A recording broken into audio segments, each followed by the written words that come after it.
this will be the last time that I ever go to Manila. Said that place has a lot of gangsters, so be careful, he said. Yeah, bro. I know. My phone was stolen while we were in Manila. I know what you're thinking. Of course it was. You're an easy target. And you're probably right. But believe me when I tell you, you think you're being cautious. You think that you're aware of your surroundings, but you're not. And this really can happen to anyone. So here's what happened.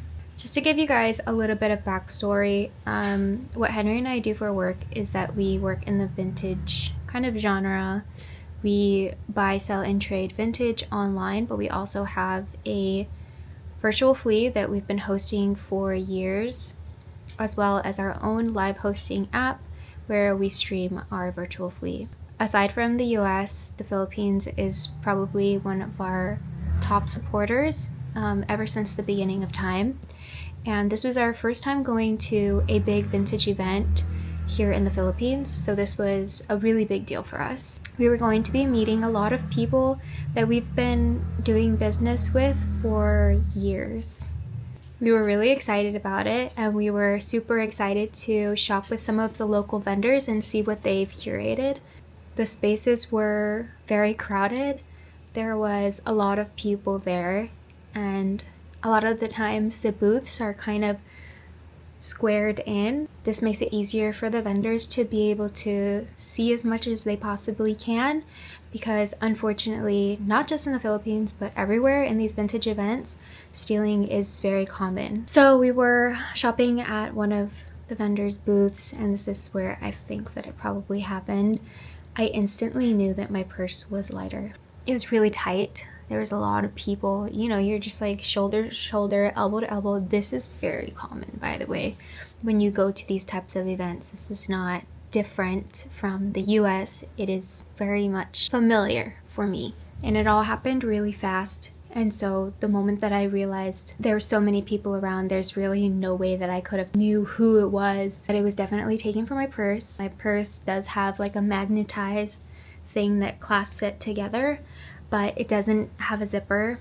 And there was a lot of things in my bag, and I was holding a lot of things as well, so I wasn't hands-free, so my bag was just kind of over my shoulder, and so that's when it was probably taken from my bag. We've been tracking it for days. We did end up coming back to LU immediately. Right when we were leaving with the event, we knew that we were going to go back home because my iPad actually was the only device that was connected to my phone to then be able to track it and all of that.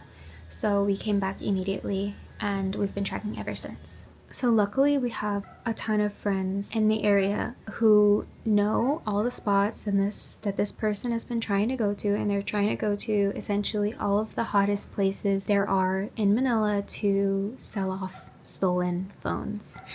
There are hotspots here where it's just known that if your phone gets stolen, these are probably the main places that they're gonna go to try to sell it off. So far, it looks like they're just running around and they're not getting anywhere because obviously my phone is completely locked up.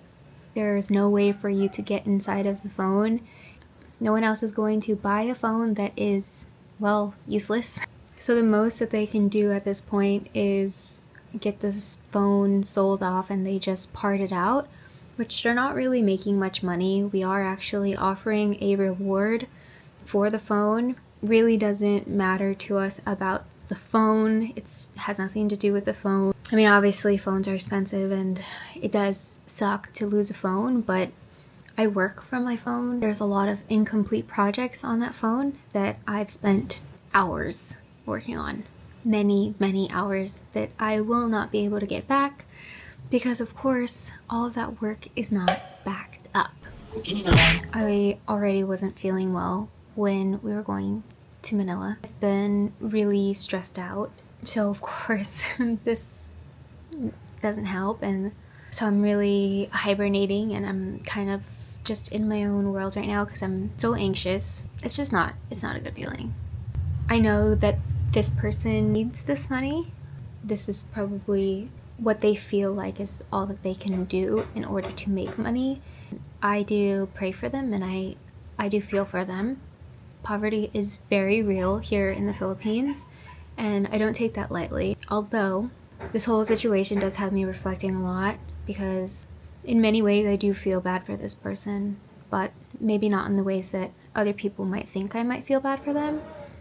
I feel bad for them because I pray for their mind and their heart, because at the end of the day, who a person is doesn't change them whether they have money or not. You can be a bad person and be broke. You can be a bad person and be rich. It only emphasizes who you really are on the inside. So I'm not the person that they need to really ask for forgiveness for this and maybe more that they've done. That's why I feel most sorry for them. I mean, that's the only thing that I could think of. You're just a bad person, and that's sad. So I filmed this prior, and then I decided to re-record it all because a lot has changed since I had initially recorded some things about it. The day that we got back, Henry had been posting updates in our stories about everything, so we've had a lot of support.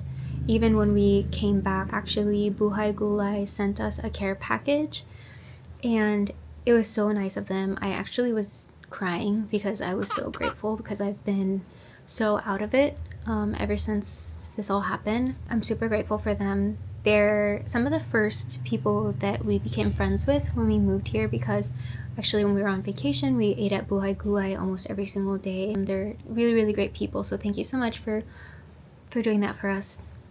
Julie, Lynn, and the team at Buhay Gulay. Thank you everyone else who has been helping and supporting us through this journey. You have no idea how much this means to us, because we just don't know what we would have done without all of the help. So will we get my phone back? I don't know.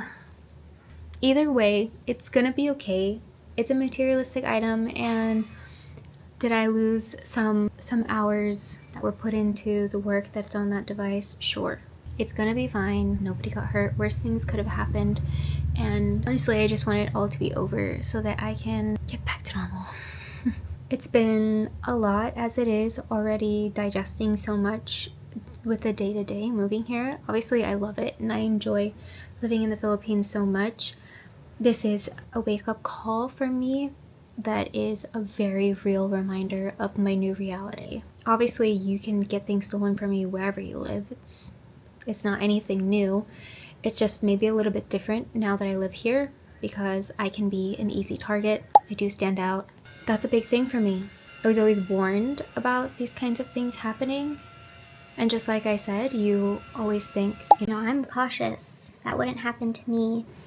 And even at some points, I was feeling like, this is my fault, or what did I do wrong? What could I have done differently? And sure, there's things that I could have done differently. There's ways that I can be prepared, but it was just an unlucky thing that happened, and I'll try to be extra cautious next time. And also let this be a learning experience for those who maybe live in the Philippines, or if you're thinking of coming to the Philippines. Make sure your bag has a zipper, especially if you know that you're going to be in close quarters with a lot of other people. There is a lot of spaces that are very, very busy here in the Philippines, so something to be mindful about. The other thing too is that after this happened, I thought to myself, this will be the last time that I ever go to Manila.